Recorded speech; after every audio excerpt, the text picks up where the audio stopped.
Welcome to another episode of Live from the Blue Seats. I'm your host, Rob, joined this week by Dave and producer JL. And we're going to share the title of this episode right off the top. Soft Tampering is the episode title. We're so glad you could join us on, if you're in the New York area, a cold Friday.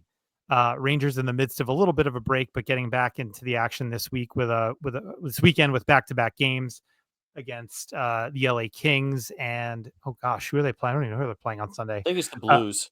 It is the Blues. You're Yes. right. Thanks, Dave. Appreciate that.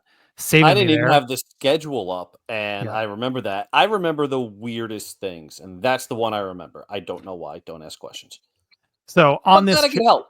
Yeah, definitely. On this week's show, I mean, look, there's a lot to talk about that is not game related, although the Rangers did get a much needed win against the Buffalo Sabres. Not a Picasso by any stretch of the imagination, but a win's a win. They currently stand at 15, 12, and 1 in a wild card spot in the Eastern Conference. So keeping their positioning in a playoff spot, although precarious at best. But certainly that is not the headline. The headline, of course, is that since we last recorded, this podcast set another benchmark for our, I don't know if you want to call it curse, with releasing episode the day of massive Rangers news breaking with Jacob Trouba, the captain of the team, being traded to Anaheim. We, of course, had the soft tampering allegations that I mentioned at the top of the show from the Ottawa Senators.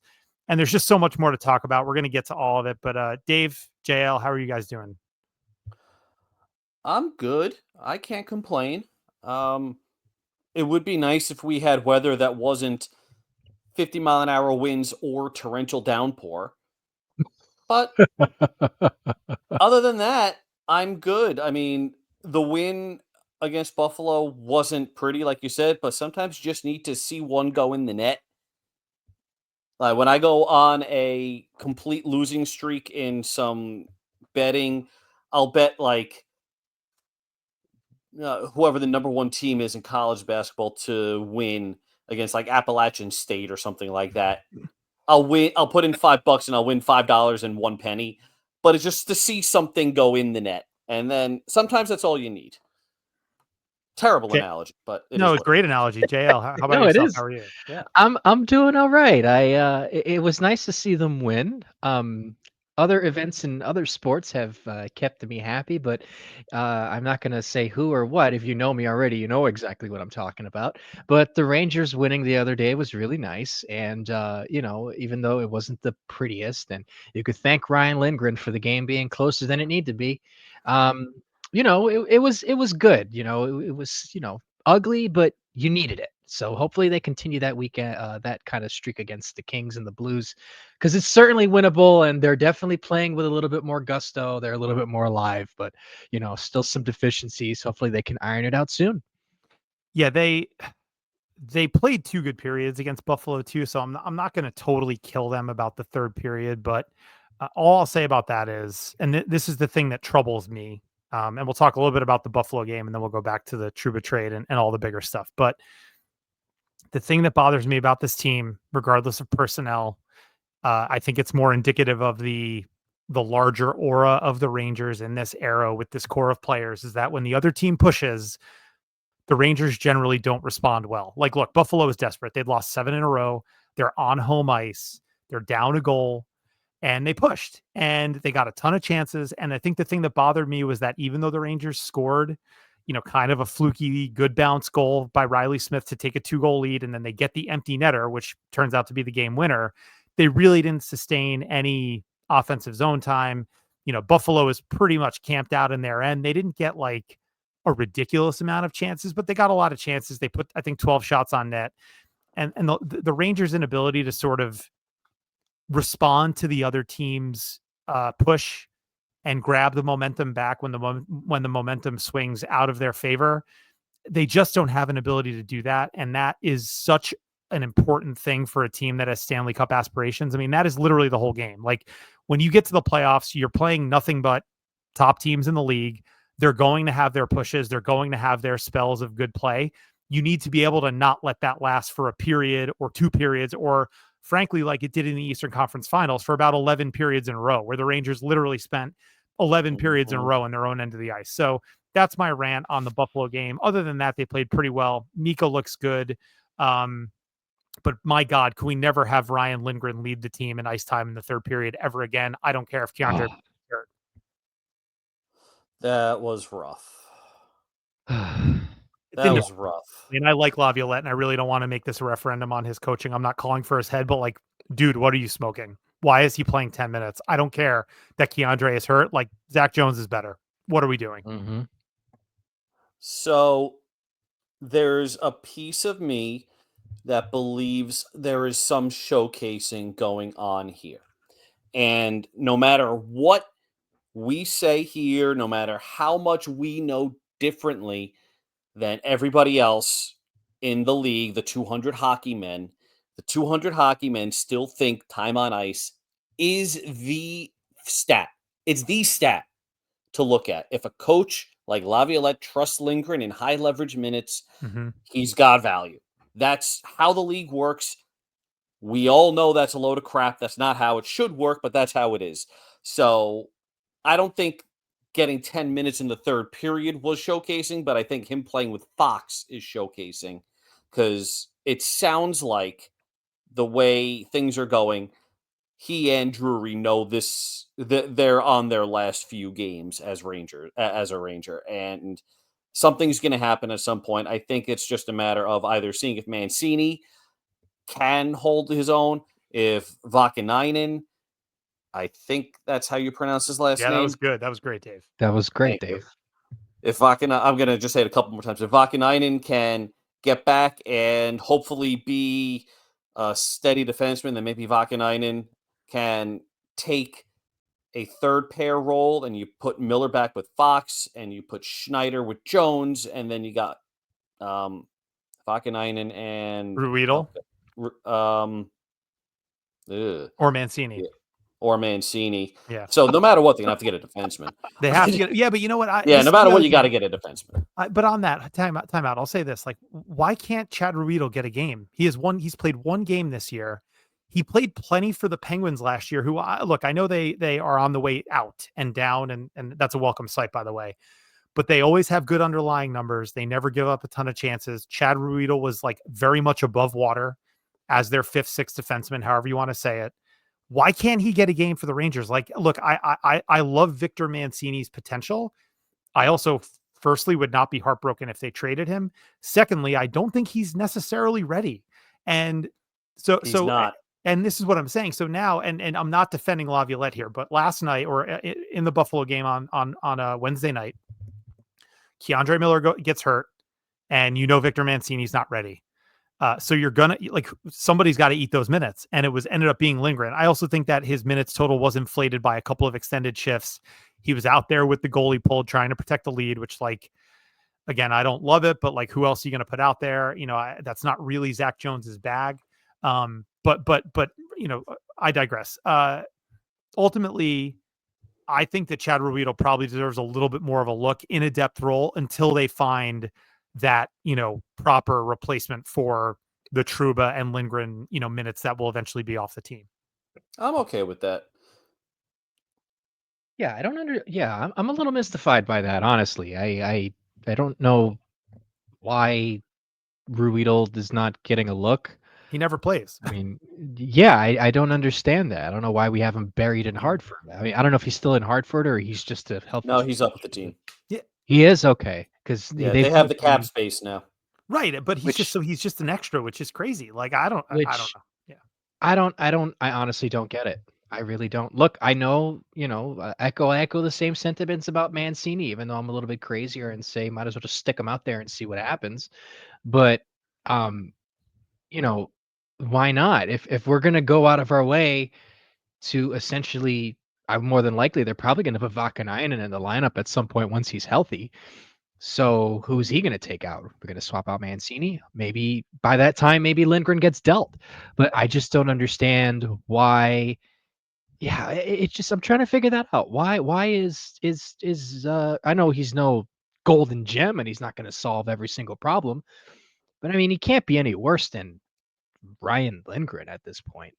I don't know. No, I'm just as confused as you are. he's steady. He's a steady veteran defenseman. He certainly wouldn't hurt them. So all right, well, I think we've covered the Buffalo game. Look, good win in the sense that it was a win, and they get out of there with the 2 points and they move on to the weekend.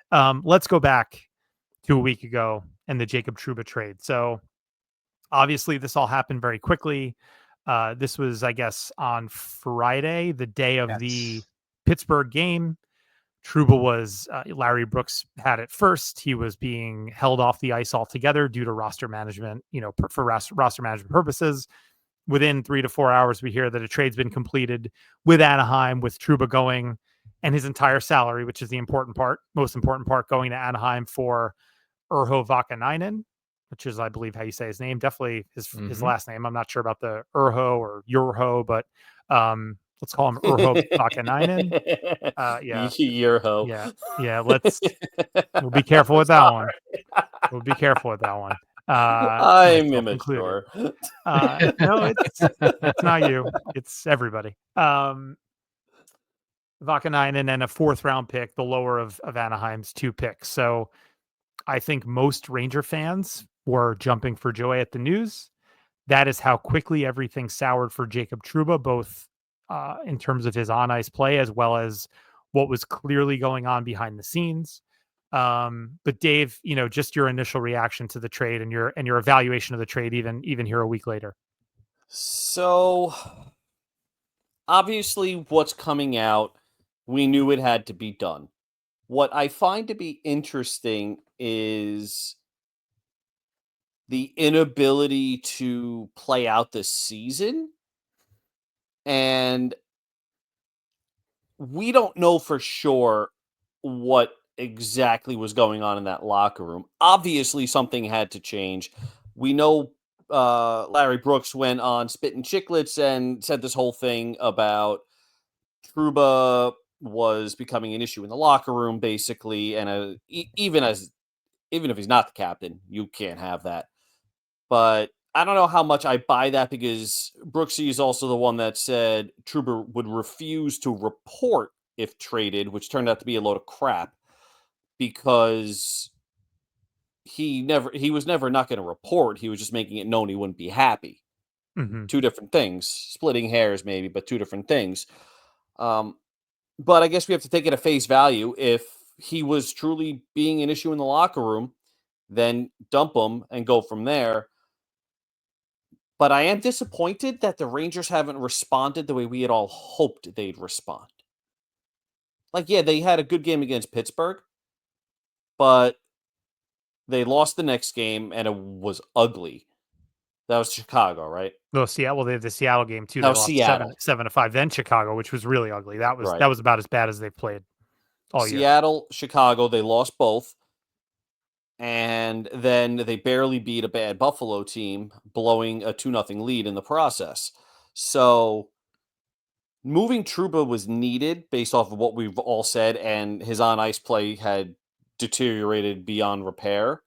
But there's more that needs to be done. Moving Trouba is great and having cap space is amazing, but more needs to be done with this team. And I don't know what or when that needs to happen.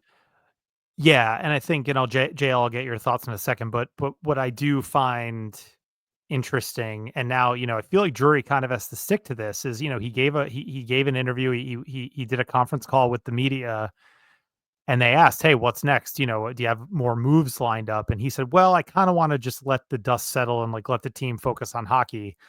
But if they keep losing ugly games to the Seattles and the Chicagos of the world, then how long can you let the dust settle? Because if the dust settles, you might be out of a playoff spot in mid-January or late January, which is pretty tough to come back from. So I agree. That was the first of, I think, multiple moves. And we already detailed at the top of the show what they need in terms of defense, but I still think they need to change the overall mix. Like the forward core needs to shake up as well. But JL, just on the Trouba trade, what was your initial reaction when you heard the news and your overall assessment of it kind of so far, even though we haven't seen Vakanainen play a shift yet? My initial reaction was actually kind of shock. Uh, I thought, like Dave said, that they were going to play out the season, but um, you kind of felt that things were coming to a head at one point. And I woke up a little later that day than most people on that Friday, so I found out everything as soon as I woke up. And I just it's a shock because you know even though you knew it was coming, you didn't think it'd come this fast. Mm-hmm. We're in basically December, and most of this first half of the season is basically almost done, and you would think that these guys being the consummate professionals, they would have been able to kind of say, hey, listen, let's kind of bear down, and uh get through this. But you can kind of see just that night when they played Pittsburgh, and obviously it's probably no feat, but it's always good to see them lose. But they just played with with more intensity, with more urgency. Even though it was inconsistent, they were still a lot better than they were the previous game that they had played.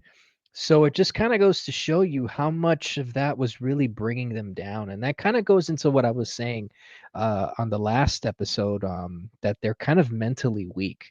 So hopefully you can maybe hope that somebody in the locker room kind of becomes the guy and kind of lifts everybody up, because it's just going to take a little bit. Drury isn't wrong that he kind of wants everything to kind of settle for a little bit, but like you guys said, if things start to spiral a little bit before it gets out of hand, you have to do something about that. But just in terms of Trouba, and you can tell, like, some of the comments that he made, when he got sent to Anaheim, that it just kind of felt like he was just checked out, and he just kind of left his teammates just to kind of fend for themselves. And the way that he came off on certain things just didn't look right. And I don't think that's fair to everybody else for him just to kind of check out like that. Um, so just my overall thought about that is just it was kind of shocking. And look, as much as I like Jacob Trouba, just for what he's done as the captain for this team, you don't need that, and they certainly don't need that. And you can see them having picked up a little bit, even though the Seattle game was kind of a crapshoot, and so was the Chicago game. They were having periods of where they were actually somewhat there, outside of just being completely in the doldrums, which is kind of what started this in the first place. So, positive signs, yes. Are we there yet? No. Truba kind of ruined things, and it's just kind of nice to see him gone, even though I did like him a lot. So I do want to say one thing. Before this season, no matter what his play was on the ice, he was a good captain for this group. Mm-hmm. He He was. was. I agree with that. And unfortunately, his quote unquote Rangers legacy is going to be completely tarnished by this issue. But in the locker room, he was the guy they needed. 1,000% was the guy they needed. We've Mm-hmm. seen that Zibanejad is not captain material. We've seen that Kreider doesn't want it. Mm-hmm. Trouba was the guy, and he stepped up. I know we all laugh, or not we all. I know a lot of people laughed at the helmet toss. That worked. Mm-hmm. I mean, he was the guy. They needed him. He stepped up, and it's unfortunate that it ended this way. And I hope that at some point people move past this fiasco. But while it's fresh in everybody's minds, he's going to be the whipping boy with a terrible legacy. But hopefully, he'll be remembered as the captain that got them to essentially two conference finals. One of them, they really shouldn't have even been there. I agree. And I do think that, for all his flaws, you can never accuse him of not caring. And I think that there were lots of, and that's what I think was so, um, indicative of how, essentially checked out he was this season. And this is something that I think Molly Walker mentioned on the Up in the Blue Seats podcast, one of our cousins in terms of the name of the show. But just, he used to be very fiery in some of his post game, kind of media availability, especially after losses. He would get pretty emotional. He would, you could just tell he really cared, and he would use his platform to send a message to his teammates if he needed to. The helmet toss being a prime example. And this year it was very like meh, shrugging his shoulders. Well, okay, on to the next game. Like, he was just disengaged, and this group needs quite the opposite of that. And again, I've been saying this all year. Like, you know, if Trouba's not going to be that guy, like, someone else needs to step up and do it. And you just detailed it, Dave. Like, Zibanejad's not it. Kreider's not it. I don't think Fox is it. Trocheck seems to be more of like a one of the boys type. And like, yeah, he'll be a little bit of a pest on the ice, but he's not really like a vocal in the room leader. Trocheck has disappointed me a lot this season. He had a horrible year, and no one's talking about him because there's so many other larger issues, but he has really not had a good year at all. He does look a little bit better the last week or so, similar to Mika. Look, no team from an on-ice perspective can sustain like their two top centers playing as poorly as Zibanejad and Trocheck have this season. But also I do think he is overall not quite the like spiritual leader, if you will, that the Rangers thought they might be getting with him. He's a pest-like player on the ice, and he's a really good player. He's a really good second line center, but like, he's not really leadership material. And you're looking around that room, and like, other than Jonathan Quick, who's a backup goalie, who else is there? It just, they're a little bit one note. And I've been saying this all year. I think you guys agree with me. I think they need to import that type of leadership, which is why, and let's get to the soft tampering of it all. This is why Brady Tkachuk's name keeps coming up, right? And Ottawa can say what they want. If he wants to move, he'll be moved. If the Rangers make the best offer, he'll go to New York. If he wants New York, he'll go to New York. He said he doesn't want to move, but Dave, what are your thoughts on the whole soft tampering thing? Because that was, we got the Trouba trade, we got the Shesterkin extension, which we have not even mentioned, by the way, and we got the soft tampering stuff all in the space of about 30 total hours. So, soft tampering is probably the funniest phrase I've heard in my life. There is endless joke potential with soft tampering and hard tampering and perhaps semi-hard tampering, depending on how much you've had to drink. I mean, there's a lot there. But listen, there's two different mindsets with Brady Tkachuk in particular. The first is what Rob, you said, being that kind of leader on the ice, playing that style to motivate the team. It's how Will Cooley plays. It's how Brett Berard plays. It's how that new kid line, Cooley, Kako, Heedle looks. They play that north-south, get in your face, get to the dirty areas kind of game, and the Rangers need that. They're far too east-west in the top six now. Mm-hmm. But there are way too many fans in particular that think Brady is Matt. And if you're expecting 100 points a season, top line, well, I mean, obviously top line, but if you're expecting 100 points a season, a guy that is going to have that kind of impact, Matt is infinitely better than Brady, and it's not even close. So level set expectations on this never happening trade anyway. But Brady's not Matt. That Matthew Tkachuk trade only materialized because, like we said last week, of perfect scenarios that had to come up. Those scenarios have not come up. So until then, the Rangers are going to have to overpay for somebody who has that leadership role, and it's not going to be Brady Tkachuk. I hope I'm wrong. I like Brady Tkachuk, but I don't think he's coming. What do you think percentage? You think it's like 0% chance that he comes? This season, 0%. Anything can happen in the offseason. We don't know what the Rangers are doing. Ottawa's too butthurt right now. Sounds like Drury's too butthurt too about this. I don't think those teams are going to talk for a while. Yeah, this is a tough one because, and I agree with you, by the way, from purely from a production standpoint. I mean, look, it's pretty clear.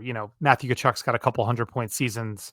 Um, Brady's totals he's kind of approached the point per game level. He's hit a point per game once in the 22-23 season. 83 points that year, 74 last year in 81 games. So far, he's got 31 in 28 games. I mean, that's obviously nothing to sneeze at. But you're right. I think, Dave, this would be more about, bringing a guy in that, frankly, just isn't afraid to challenge his teammates and isn't afraid to say, like, hey, even go to the media, right? And if there's a particularly bad loss and he's talking to the press after the game, when was the last time we heard a Ranger like call out his teammates for effort and for performance and for execution? It's just kind of this like, oh, well, it's like they are like the ultimate like shrug your shoulders team.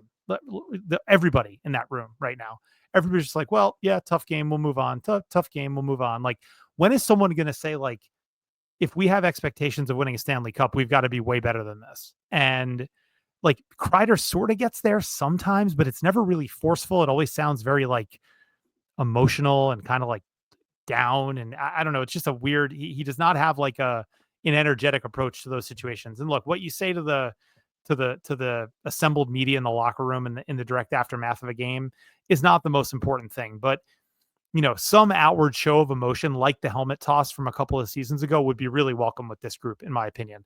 JL, what are your thoughts on the whole soft tampering situation? Because we didn't even talk about how absurd it is that Ottawa even went there, because just because Larry Brooks reported something in the New York Post does not mean that the Rangers tampered. Doesn't need to be said, but I said it. So then if that's the case, then every piece of reporting ever is going to be considered soft tampering. Any predictions on trades are considered soft tampering. I think that franchise in the Senators, they have sort of I don't want to say a culture problem, but more of an identity problem.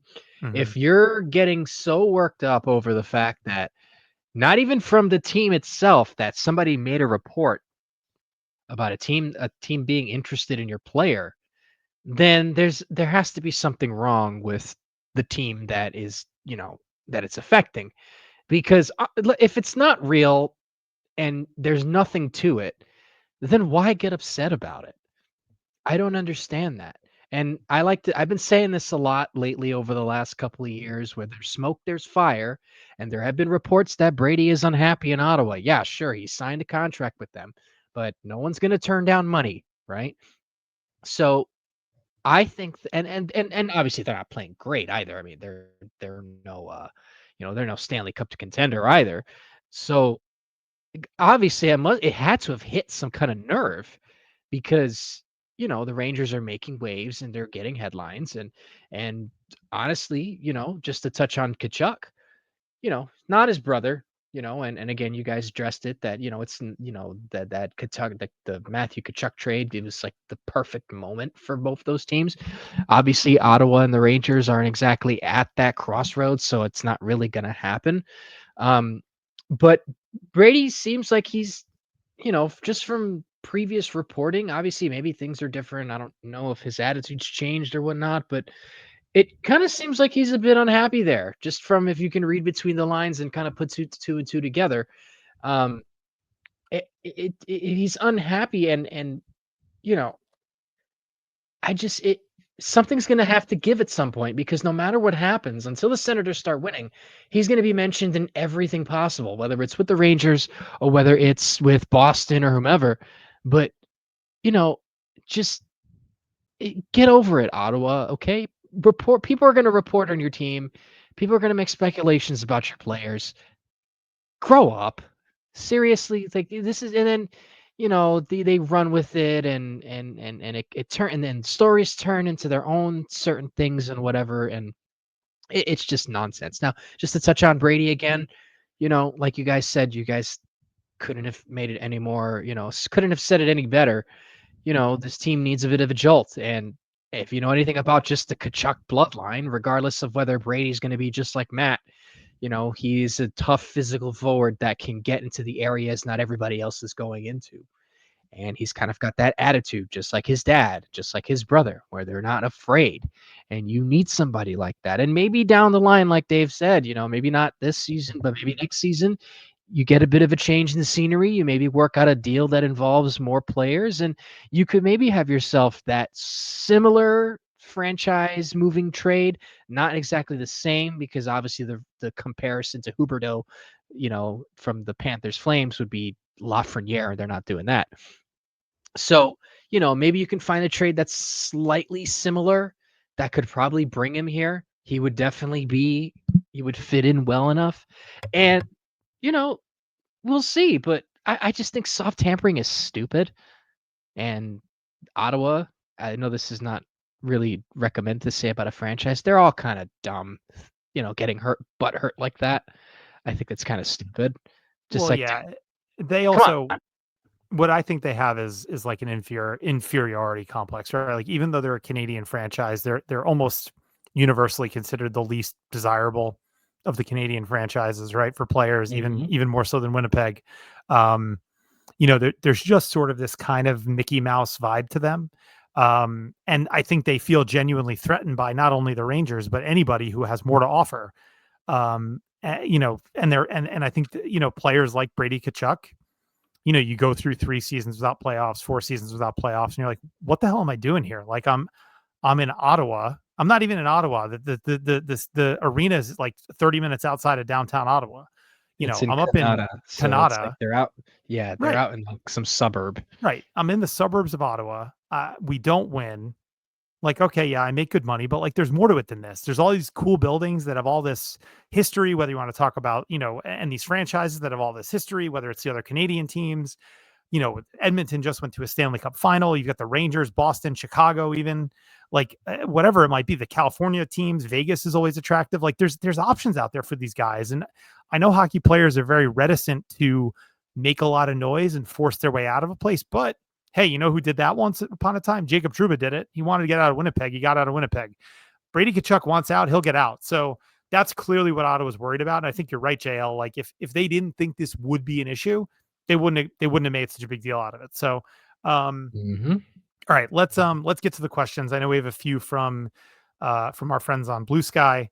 So yeah, JL, why don't Before you we get to those questions, I just want to pose a question to you guys because JL, you said something that sparked a thought process in my mind.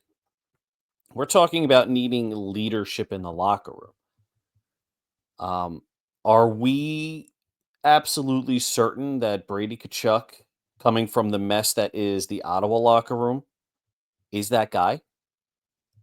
I have no idea what's going on in the Ottawa locker room at all. So if this winds up getting clipped, I'm sure that part will be left out.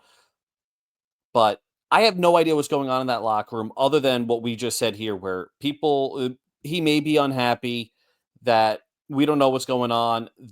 The locker room is, there's some disjointed miscommunication there. yeah, they Do we lose too. really, It's a losing team. and they lose a So lot. right. So do we know if Brady's even that kind of personality in the locker room that is what the Rangers need? That's a great point. And that is another way to look at it, Dave, where, you might have guys like Adam Fox and Igor Shesterkin and even Mika Zibanejad. I know he's kind of a whipping boy right now, but they might look at this and be like, what the hell does this guy know about winning? Like we've been to 2 Eastern Conference finals in the last 3 years. Like, why are we're turning to Brady Tkachuk as our leader now? I think so that's a good point. I do think that it's a combination of, mixing up the chemistry, right? And kind of like jolting it out of the sort of stale current status that I think we all agree exists. And also, like you said, Dave, bringing more of the Will Cooley style play with a higher ceiling attached to it. Because look, Will Cooley's been great. As of now, he's not an 83, 85 point player. Like he might be, which would be unreal, by the way. Like if to talk about like just a draft home run by Jeff Gorton and JD in the previous regime, if Will Cooley ever gets to that level. But like plus he brings like a true edge. Like he'll talk trash, he'll drop the gloves. He's got over 100 penalty minutes the last few seasons. Like I think it's the combination of what he brings on the ice plus the we just know it's adding another significant presence to a room that has not had that happen in a couple of years. Yeah, I think just in terms of Kachuk, if he's not going to be seen as sort of this leader, then maybe just by his play can kind of get everybody on notice a little bit, Mm-hmm. because sometimes maybe you just need to see it. That can maybe give you a bit of a jolt. Some people are very expressive in different ways, and I think Brady could be a good example of that because go to any Rangers Senators game and you see Brady Kachuk, just right in front of the net, and that's something that this team would need. I remember one time I went to it was a couple years ago. I think it might have been just right after COVID, and the Garden was open fully. Brady Kachuk just dominated, and maybe if he wasn't leading in terms of being that presence, he was in front of the net every single time, causing chaos. And if you could keep people on their feet and just kind of be there and plant yourself and have that edge, similar to what Cooley would do, or some of these other players that are kind of digging deep with some skill, then I think that's inherently beneficial to this team, and Mm-hmm. at the end of the day, he may not be the next captain of the Rangers, but if he can just kind of spark a bit of an edge, then, maybe it could be beneficial. If it's not this season, which is unlikely, it could be next or the season following, and it doesn't seem like you really have to break the bank for him either. All right. I figured it was just a good question It because was. I think this group Mm-hmm. can win with the right locker room presence. And it's just a matter of who's the right locker room presence. Yeah. And Right. I don't think it's here now currently, right? I mean, I don't It's think they, not. It is yeah. not here right now. Yeah.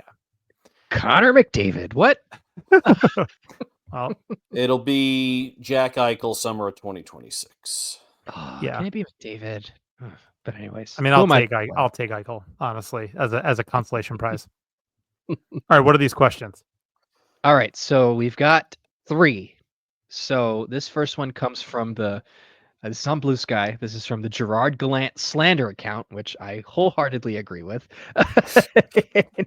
And they ask complete speculation and might be fatalistic, but if we missed the playoffs and ended up with a top 10 pick, would we be better off trading it, keeping it, and using it? Or rather, would be better Ooh. off trading it or keeping it and using it. So that depends on who's available. Right. If Brady Kachuk is available and you don't have to subtract pieces from the roster, a top 10 pick for Kachuk, 1-for-1. They have the cap space now. That I do. Why not? Right. And so now it obviously depends, and I'm no draft expert, right? So, and this is hopefully something, by the way, that we don't need to talk about too soon is the upcoming June draft, because the idea is that the Rangers are playing into June if they get this right and can turn it around. But I just literally Googled as you asked that question, JL, like the Sportsnet has an article out there, sort of top 10 prospect rankings. I do not know any of these players, but I can tell you that out of the top 10, there are a handful of centers, 3 or 4 centers. So my inclination would say, right, if there's no slam dunk trade available, right, and I don't want to trade it for I don't know, even like someone Brad like Marchand. Brad. Well, obviously, yeah, right. Tage Thompson, even him, fine. He's just like a bigger, more American Mika Zibanejad to me. Um, uh, I would draft a center. There's like a bunch of centers in here, um, that are projected to go in the top 10. The organization is woefully shallow in terms of their center depth. Um, currently there's really no prospect of any consequence in the pipeline. Even with Gabe Perreault coming and potentially Brennan Hoffman, if he's not included in a deal, right? So they have Will Cooley in the fold. They have Lafreniere, potentially Kako if he sticks around. There's a ton of talent on the wings, but you're already seeing the limitations of a team when they don't get top line center play, like legitimate top line center play. That's what I would be looking for. And if you're talking about, sort of restarting this window, if you will, in a couple of years with either Eichel or McDavid, right? There's your number one. Maybe whoever you draft in the 2025 draft becomes your number two. If it's not Filipino, because look, I like Filipino, but A, he's injury prone, and B, I'm looking at the last stretch of games here, and that line has gone a bit quiet, right? That Hedel, Kako, Cooley line has gone a bit quiet. Not expecting goals every game, but they're also not, camped out in the offensive zone as much as they were in October. So I think Hedel's good. I think he's a middle six guy. I think if you could draft a center, never a bad thing. I'd say not use it, trade it, because I don't think this team is too far off, even in the current state that they're in right now. Maybe that's just the optimist inside me, but I do think that this team still has some things left in that tank. I just think they just need to move things around. There's too much talent on this team for them to just continuously be this bad. And maybe we could be overvaluing what we have. But at the end of the day, on paper, the team at the start of the season was statistically better than the team that they had last season, just on paper. When it comes to 5v5 numbers and, getting out of the zone, and, Zach Jones is a plus, but clearly there's an element that obviously hasn't been factored in on those papers, or just the team on paper. And uh, there's really not much to honestly tweak. You just have to make some uncomfortable moves. And I think that first round pick would potentially be a linchpin for something like that, because then you can pack that in with something else if you want to make a bigger move, and you still get to keep most of your talent, because most of the time, if you're going to make a move like that with the pick, it's going to be something that will make your team better. So I think if they end up, I just hope they don't, because that's not something we really want to deal with right now. But if they somehow happen to get a top 10 pick, you trade it. What are you going to use it for? I mean, unless by the time there is a center in the prospect rank, that in that top 10 that the Rangers are picking in, that emerges as like the guy that they need to go, that they need to go get, or somebody they can go get that can make an impact immediately, then you might as well just trade it and see what you can get for it, because honestly, they need somebody to help them out now. And usually those players don't end up coming in whenever the Rangers pick. It's been very rare that the Rangers have had a draft pick that's, essentially just kind of shown up and made an immediate impact. Yeah, it's interesting. I mean, the only thing I'll say is this, is that if they miss the playoffs, there's probably going to be a major changes. But maybe not. I don't know. I could be wrong. Maybe I'm jumping the gun there. Anyway, yeah. Next question. All right. Next question comes from Surly Sailor. And he asks, or they ask, do you think Housley should be on the hot seat? No, No. it's not his system. Yeah. It's not his system. Do I think he's a good coach? I don't think he's bad. I don't think he's good. It's not his system. I don't even think he makes the pairs. He's there to reinforce the system, point out gaps in the play, and and he's in charge of deploying them in game. He does not make the system. The system is Laviolette's, and for the 80th time, this is not a complicated system. The issue isn't with the system. Yeah, and even on the deployment question, right? So again, we talked at the top of the show about Lindgren getting just an obscene amount of minutes in the third period against Buffalo. That's still Laviolette. Like ultimately, that's Laviolette's call. Like firing an assistant coach is completely a like cosmetic sort of superficial move that is never done in season. It's just not the type of thing that's done. And look, by all accounts, and there's been nothing we've heard to the contrary, unlike, in contrast to like the way it was with Gallant, where there was definitely some rumblings that Drury and Gallant didn't always see eye to eye. Drury and Laviolette are in lockstep. Like, and one of the striking things, just to go back to the Trouba day of reckoning last Friday, Laviolette gave a press conference that day, and he basically owned the decision, right? And I think he was obviously specifically talking about the decision to scratch Trouba, right? Basically to not play him anymore. But he basically said like this is my decision, and like we need to go in a different direction is the that paraphrasing a bit, but that's the term he used. I think he's right in line with Drury. I think Drury inherently trusts the staff that Laviolette and he hired together. There's no chance of Phil Housley getting fired, especially in season, and that would solve nothing. So totally aligned with Dave. Yeah, no, I definitely agree with you on that. I don't get it. I don't understand why anyone would want Phil Housley to get fired. Um, and it's the same thing goes for Laviolette too. You Yeah. know, it's just not a coaching problem. This team literally just are almost not even 12 months from having been in a conference final. Say what you want about how the team played, that's still a significant milestone. They It played comes great down last to year too. There's no reason to right, caveat it. They were a great team last year. Period. End of story. They have the most points and wins ever by an original six team. I think is the stat, right, by the way. It wasn't just a Ranger record; it was an original six. Like, what are we talking about here? Like, this is just they were a great team last year. It's right. 100% not a coaching problem. Sorry, I didn't mean to cut you off. No, no, no, no, no. Understand completely. No, but it's a personnel problem. It is. This is all a personnel problem. Phil Housley should not have to be the one to bear the brunt of that. Former defenseman, Hall of Famer, knows what to look for on the ice. But it's not Phil Housley's fault. Ryan Lindgren can't skate or clear a puck. It's not Peter Right. Laviolette's fault. Mika Zibanejad turns the puck over and basically boxes out his own man for a guy to be open in front of the net. So it's not. I don't know. I don't. And if Drury does do that, and if Drury does make a coaching change at somehow, then he deserves to be fired too, because that's Yeah. counterproductive. Well, You know, how many on GMs get four coaches too? Right. I mean, at right. some point, you get rid of the GM. Right, you have to. You watch Jets football more than enough. The one thing that Woody Johnson tends to do well is fire people. And he gives Which them runway too. I mean, this is the thing. yeah, Like, he does. yeah, like frankly, I think you could.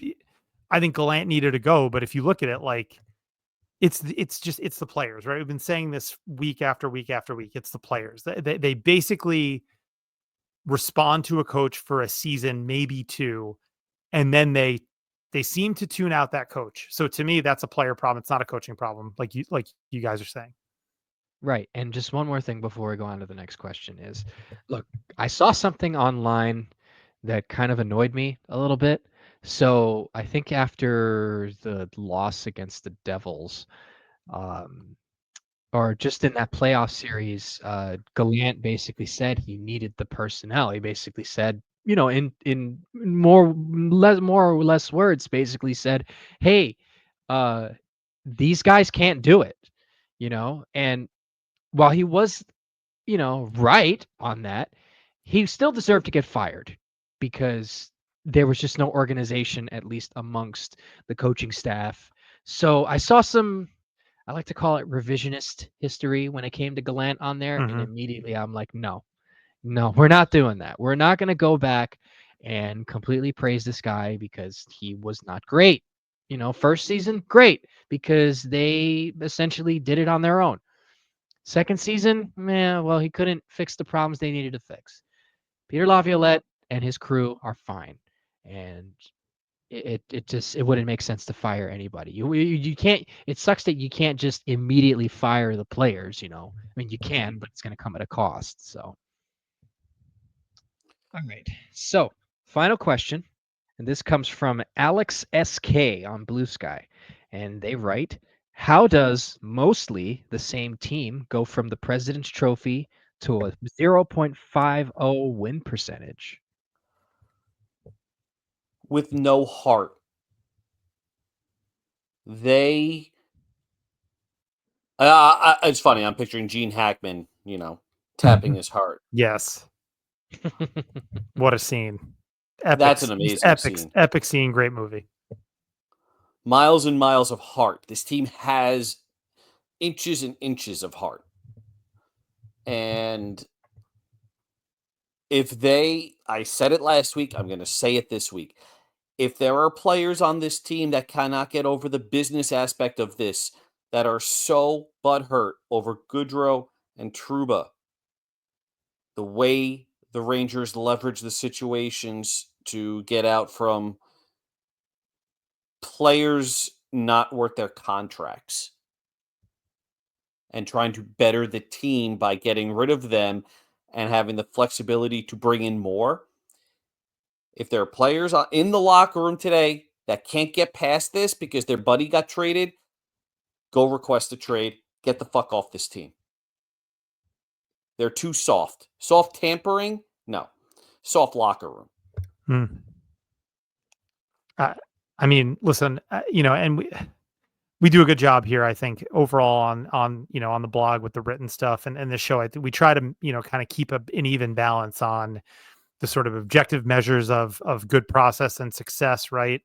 We'll talk about expected goals and on ice, stuff and what we're looking for in terms of the results and what we think makes a player good and effective. But I think we do, and especially this season, you have to look at the human side of the game, and it's been a mess in that regard for the Rangers. And I think everybody's to blame. The players have not handled it well. The coaches have not handled it well.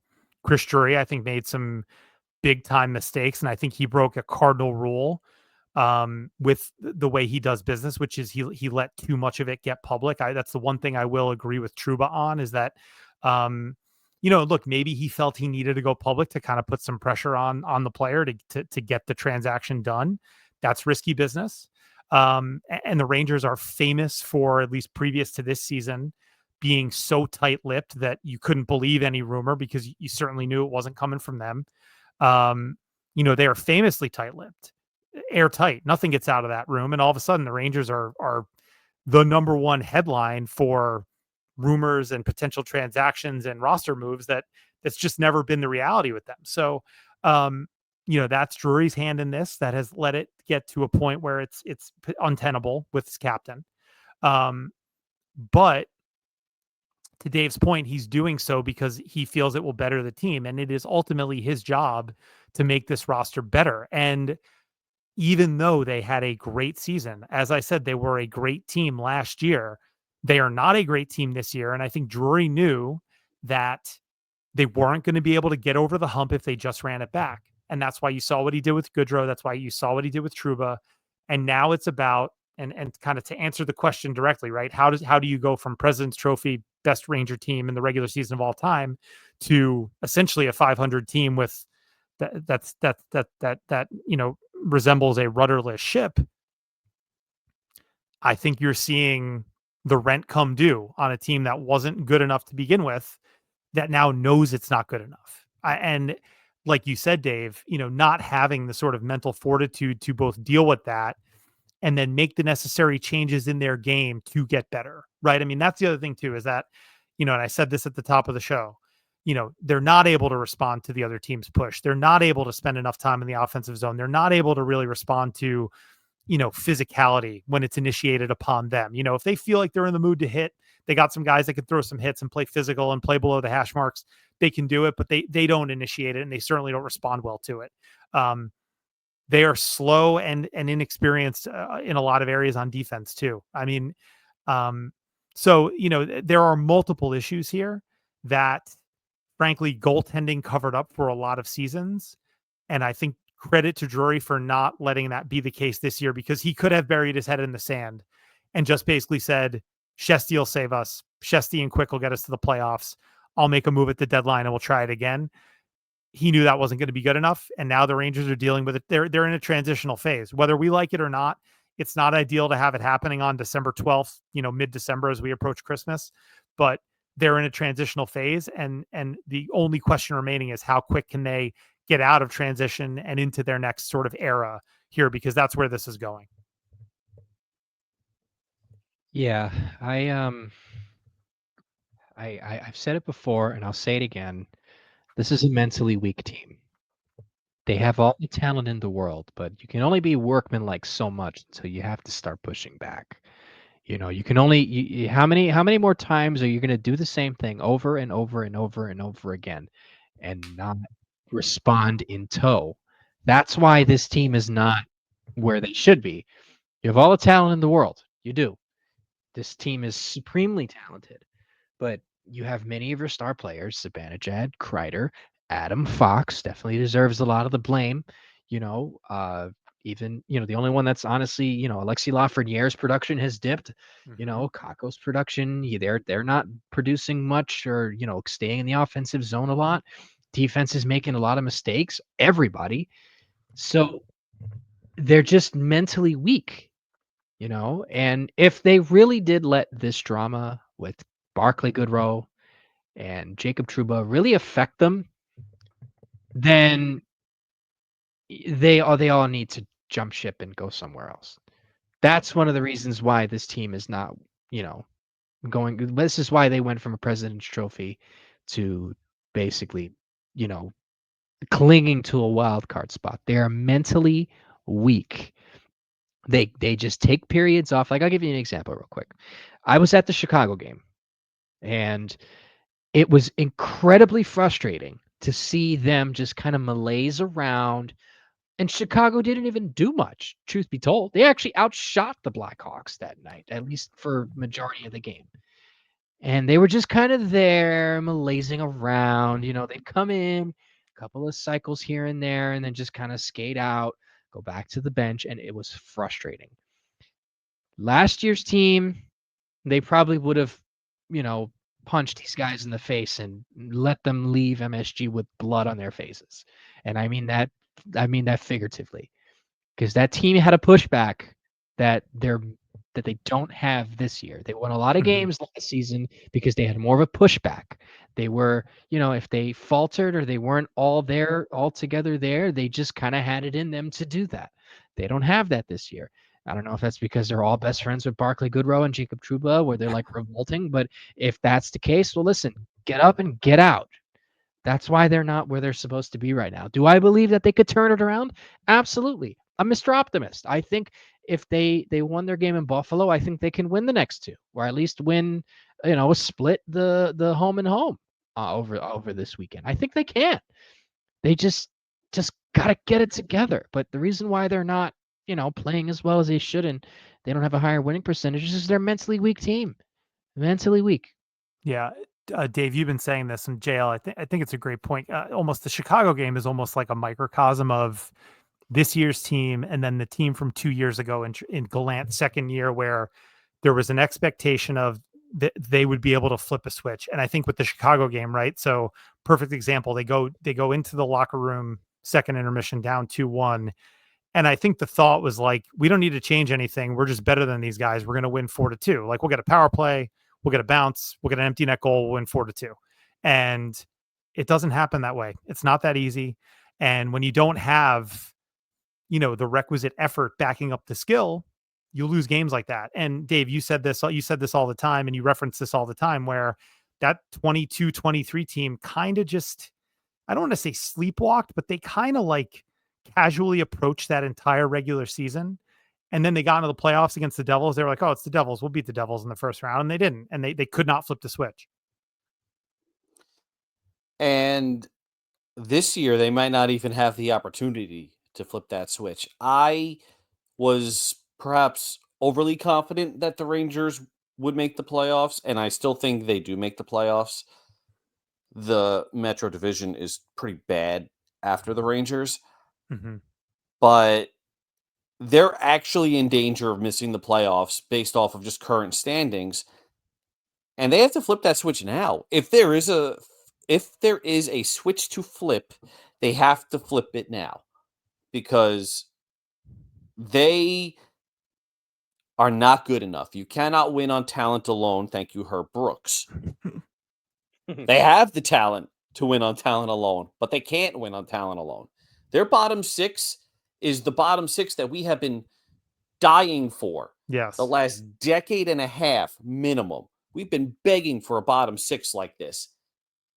And now the Stars forgot how to play hockey? Are you kidding me?